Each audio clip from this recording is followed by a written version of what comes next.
K3 Million Bribe Exposed. How Constitutional Gamble is ensnaring PF and independent MPs Sishuwa. Good day, viewers. Welcome to another edition of InspirAfrica Official. I'm Nakash. Well. It's been quite an eventful week in Zambian politics, hasn't it? The temperatures are rising, and I'm not just talking about the weather here in southern Africa. Today, we bring you a story that cuts to the very heart of democratic governance in Zambia. Our lead story tonight: a constitutional crisis fueled by money, power, and political desperation. Picture this. The sun sets over State House in Lusaka, casting long shadows across the corridors of power. Behind closed doors, whispers turn into allegations. Money changes hands. Loyalties shift like desert sand. And at the center of it all, a constitution hanging in the balance. What happens when the supreme law of the land becomes a bargaining chip? What price does democracy carry in the marketplace of political ambition? When bishops must march through the streets to defend the very covenant between state and citizen, what does that tell us about the health of our institutions? How much does it cost to buy a member of parliament's vote? According to explosive claims by historian Dr. Sishuwa Sishuwa, the answer is 3 million kwacha. Nearly 4 times what was allegedly offered just 5 years ago. Has inflation affected the price of parliamentary loyalty, or has desperation raised the stakes? 10 opposition MPs have reportedly already pocketed the first installment of 1.5 million kwacha. Their silence on Bill 7 speaks volumes. Are we witnessing the systematic purchasing of parliamentary votes? Is Zambia's constitution being rewritten not through democratic consultation, but through financial inducement and political blackmail? And perhaps most chilling of all, if these allegations are true, what becomes of a democracy where the people's representatives can be bought and sold like commodities? Where does this end? With term limits removed? With power concentrated indefinitely in the hands of one man? Factual foundation. The revelation came to light through a scathing article published just days ago by Dr. Sishuwa Sishuwa, a prominent Zambian historian and political analyst, on the Zambian Observer platform. Let's establish the timeline of events that brought us to this constitutional crossroads. The crisis began in earnest in the first quarter of 2025, when Minister of Justice Princess Kassoon Zulu announced a constitutional amendment process. The minister presented a set of proposals she claimed came from submissions by undisclosed individuals seeking specific changes to the Constitution. These submissions, widely believed to have originated from the ruling United Party for National Development, became the foundation for what would become known as Bill 7. In May 2025, despite widespread opposition from civil society organizations, opposition parties, and ordinary citizens, the government formally introduced the Constitution of Zambia, Amendment, Bill No. 7 of 2025 to Parliament. But the story took a dramatic turn in June 2025. Following a petition filed by 2 individuals, including independent MP Munir Zulu, the Constitutional Court declared the entire process unconstitutional. In a 4-3 majority decision, the judges ruled that the proposed amendments were initiated without undertaking wide consultations with the people. The court ordered the government to restart the process properly, stating, "We order that the respondent complies with the spirit of the Constitution by ensuring a people-driven process led by an independent body of experts in conducting wide consultations with the people." Rather than accepting defeat, President Hichilema moved to circumvent the judgment through 3 strategic maneuvers. First, he appointed a 25-member technical committee, consisting largely of his supporters, rather than the independent body of experts the court had mandated. Second, he limited the committee's terms of reference to consulting only on the same proposals that were in the outlawed Bill 7. Third, he directed this committee to complete wide-ranging public consultations in all 10 provinces within just 12 days. The technical committee completed its work in record time and announced it would submit its final report at the end of November 2025. Throughout this compressed timeline, many ordinary Zambians, traditional leaders, and civil society organizations boycotted the committee's sittings, questioning both its composition and legitimacy. Then came the most explosive disclosure. On October 23, 2025, Solicitor General Marshall Muchend gave a revealing interview to Radio Phoenix that laid bare the true nature of the process. In response to the mounting controversy, the Oasis Forum, a powerful civic alliance comprising the Law Association of Zambia, the Zambia Conference of Catholic Bishops, the Council of Churches in Zambia, the Evangelical Fellowship of Zambia, and women's organizations, announced a peaceful protest march to State House for November 28, 2025. This same alliance had successfully defended Zambia's constitution from executive manipulation on 3 previous occasions.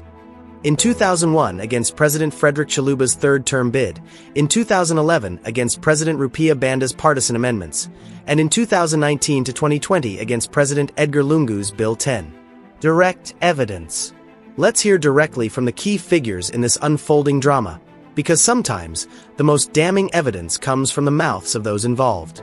Solicitor General Marshall Muchend, in his October 23, 2025 interview with Radio Phoenix, made statements that would become central to the Oasis Forum's legal challenge. Here's what he said, and I'm quoting him directly. The terms of reference must mirror what the government wants to do. It is almost like a pitch. The Zambian people by and of themselves cannot pitch because our democracy is a representative democracy. They have elected a person.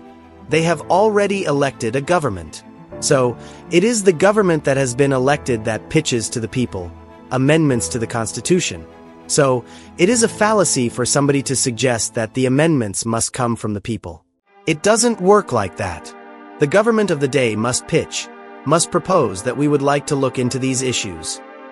But Muchend didn't stop there. He went further, stating that the technical committee was effectively validating what the government already knew. Think about that for a moment. The government's own Solicitor General essentially admitted that the consultation process was designed to rubber stamp predetermined outcomes rather than genuinely seek the people's input. Now, let's turn to the religious leadership that has taken a stand. Archbishop Ignatius Chama, President of the Zambia Conference of Catholic Bishops and Archbishop of the Archdiocese of Kasama, delivered a powerful message to the faithful on Catholic radio, calling on Zambians to join the November 28th protest. His words were both measured and stirring. The Constitution is not a mere legal document. It is the covenant between the state and its people. When the covenant is manipulated, when the rights are quietly stripped away under the guise of reform, it is not only the duty of the citizen but also the faithful to rise in peaceful, orderly protest. The Archbishop continued with a message that balanced the Church's commitment to peace with its refusal to remain silent. The Church does not endorse disorder. We reject violence, property destruction, or incitement. But we also reject complicity. When governance moves away from transparency, equity, and accountability, when the dignity of the poor and the protection of the vulnerable are at risk, the faithful must speak, and they must march. And when constitutional processes appear to bypass public consultation, or to concentrate power rather than expand rights, they must be at the forefront of protesting against such governance excesses. Perhaps most pointedly, Archbishop Chama directed his words to the police forces who would inevitably be present at the protest. Protesters are not enemies of the state. They are its conscience. The true enemies are those who enrich themselves through corruption, who silence dissent, and who manipulate the institutions to serve private interests, not the public good. Let the police be the shield of the people, not the sword against them. The Constitution belongs to the people.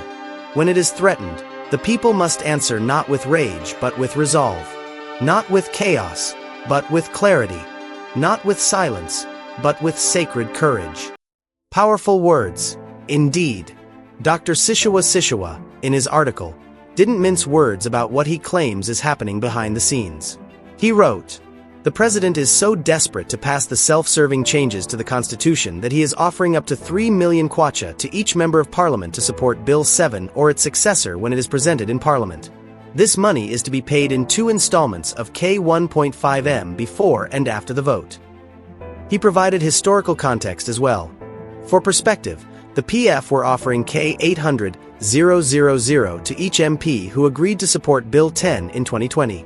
Hichilema's decision to raise the bribery amount by nearly 4 times indicates that the president is desperate to succeed where his predecessor failed, or that the cost of buying an MP, like the prices of other commodities in Zambia since then, has gone up considerably, perhaps due to inflation.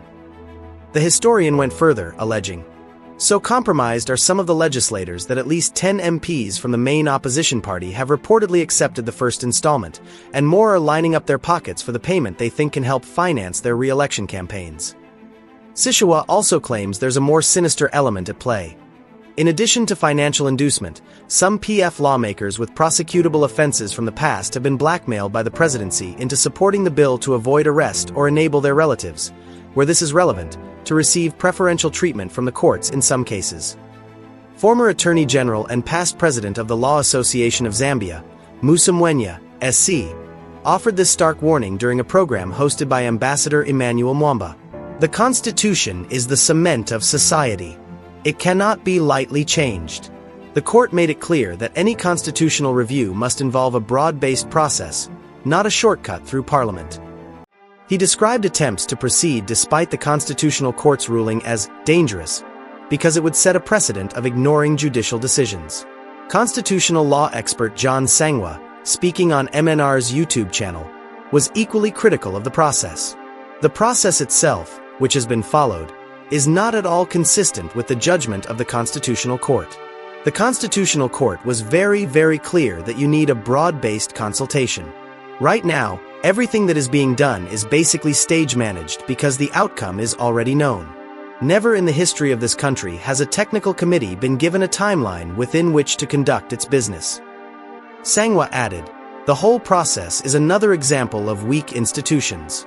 Of an executive branch which is so powerful that it can disobey an order of the court, so powerful that it can ignore the Constitution itself, and that is the state of lawlessness we are in." Deeper analysis. Now, let's step back and examine what all of this means for Zambia, for its democratic institutions, and for the precedents being set for future generations. Bill 7 is not simply a technical adjustment to electoral procedures, despite what government spokespersons would have you believe. According to analysts and civil society organizations that have reviewed the legislation, it proposes fundamental changes that would dramatically alter the balance of power in Zambian politics. The bill seeks to increase the number of presidential nominations to parliament, remove constitutional provisions limiting the size of the National Assembly and transfer that power to parliament itself, and create 55 new constituencies primarily in ruling party strongholds, a form of gerrymandering that could entrench UPND dominance regardless of national vote totals. Perhaps most controversially, Bill 7 would allow vacancies in Parliament to be filled by political parties rather than through by-elections, effectively disenfranchising voters from choosing their representatives. Critics argue this provision transforms MPs from representatives of the people into delegates of political parties. The timing raises serious questions. With general elections scheduled for 2026, many opposition figures and analysts see this as an attempt to change the rules of the game mere months before the contest begins. Dr. Sishuwa draws a direct line from Bill 7 to longer-term ambitions, arguing that if President Hichilema succeeds in these amendments, it would be the first hurdle to his multiple-step goal: winning a second term, removing presidential term limits, and perpetuating himself in power until death or after identifying and installing a pliant successor. An open letter to the technical committee that circulated widely online alleged even more alarming provisions, including the removal of presidential term limits and elimination of corruption charges against sitting presidents. Whether these specific provisions are in the current draft remains disputed, but the allegations have fueled public concern. The involvement of the Oasis Forum carries enormous symbolic weight in Zambian politics. This alliance has a remarkable track record. In 2001, it helped prevent President Frederick Chiluba from seeking a third term. In 2011, it successfully lobbied lawmakers to reject President Rupiah Banda's self-serving amendments. In 2019 to 2020, it led the campaign that defeated President Edgar Lungu's Bill 10. The forum's consistency is particularly notable. Unlike some legal academics who opposed Bill 10 under Lungu but now support similar provisions under Hichilema, the Oasis Forum has maintained principled opposition to executive-driven constitutional manipulation regardless of which party is in power. The Catholic Church's prominent role deserves special attention. In Zambian society, the Catholic bishops carry immense moral authority. When Archbishop Chama calls for peaceful protest and frames it in terms of defending the covenant between the state and its people, he's invoking language that resonates deeply with Zambian Catholics and non-Catholics alike. Reverend Walter Mwambatsi articulated the crisis of legitimacy in stark terms. Constitutional reform isn't just about the content, it's about the spirit, the process, and the trust that binds a nation to its laws. He pointed out that when institutions like LAZ, CCZ, EFZ, ZCCB, CISCA, and allied NGOs all refuse to participate in a constitutional process, the rest of us should pause. The bribery allegations, if true, represent a corruption of democracy at its most fundamental level. Dr. Sishuwa's comparison to the PF's alleged K800,000 offers in 2020 suggests this is not unprecedented, but rather an escalation of an existing problem. The suggestion that inflation has affected the cost of buying MPs would be darkly humorous if it weren't so serious. Legal experts point to troubling constitutional implications. If the government can simply appoint a compliant committee to validate predetermined outcomes after a constitutional court has ruled the process unconstitutional, what value do court judgments hold? If MPs can be bought with cash or coerced with threats of prosecution, what becomes of parliamentary independence? The response from ordinary Zambians has been mixed. Some dismiss Sishuwa's allegations as politically motivated attacks lacking concrete proof. Others see the claims as consistent with patterns of behavior they've observed. The comment sections on articles about Bill 7 reveal a deeply divided nation, with supporters of the government accusing critics of trying to block progress, while opponents warn of creeping authoritarianism. Traditional leaders have also been drawn into the controversy, with some making submissions supporting the amendments while others have publicly opposed them or boycotted the process entirely. This division among chiefs, who traditionally stay above partisan politics, itself signals how polarizing this issue has become. International observers will be watching closely. The November 28th protest will serve as a test case for civil liberties under the UPND government. Since President Hichilema's election in 2021, no major public protest against the government has been sanctioned by police. Will the authorities facilitate this march led by Catholic bishops? Will they block it? Will they make arrests? As Archbishop Chama noted, this is a litmus test for the police. Their response will signal whether Zambia remains a democracy where citizens can peacefully petition their government, or whether it's sliding toward a system where dissent is suppressed even when led by the country's most respected moral authorities. The stakes extend beyond Bill 7 itself. This moment will define whether Zambia's institutions, its courts, its parliament, its civil society, its police, can effectively check executive power. It will determine whether constitutional amendments require genuine popular consent or can be manufactured through stage-managed consultations and financial inducements. Thank you so much for watching this edition of InspirAfrica Official. This is a story that's still unfolding as we speak. November 28, 2025, just days from now, will be a defining moment for Zambian democracy. Will the Catholic bishops, lawyers, women's organizations, and concerned citizens be allowed to peacefully march to State House? Will their voices be heard? Or will we witness a crackdown that confirms the very fears about executive overreach that motivated the protest in the first place? These are questions that matter not just for Zambia, but for democracy across Africa. When bishops must march in the streets to defend their constitution, it should give us all pause. When allegations of million kwacha bribes to parliamentarians emerge, whether proven or not, it reveals something troubling about the political culture we're cultivating. I want to hear from you. What do you think about these allegations? Do you believe constitutional amendments should require broad public consultation, or is it sufficient for the government to drive the process? Should MPs who allegedly accept money to vote a certain way face consequences? How should police respond to a protest led by religious leaders? Drop your thoughts in the comments below. Let's have a robust discussion. This is exactly the kind of civic engagement that healthy democracies need. If you found this documentary informative, please hit that like button and share it with others who care about good governance and democratic accountability. Subscribe to InspirAfrica Official and tap the notification bell so you don't miss our continued coverage of this developing story. We'll be bringing you updates as events unfold, including coverage of the November 28th protest, analysis of what happens in Parliament if and when Bill 7 returns for a vote, and ongoing investigation into these serious allegations of bribery and coercion. Remember, an informed citizenry is the foundation of democracy. Stay informed. Stay engaged.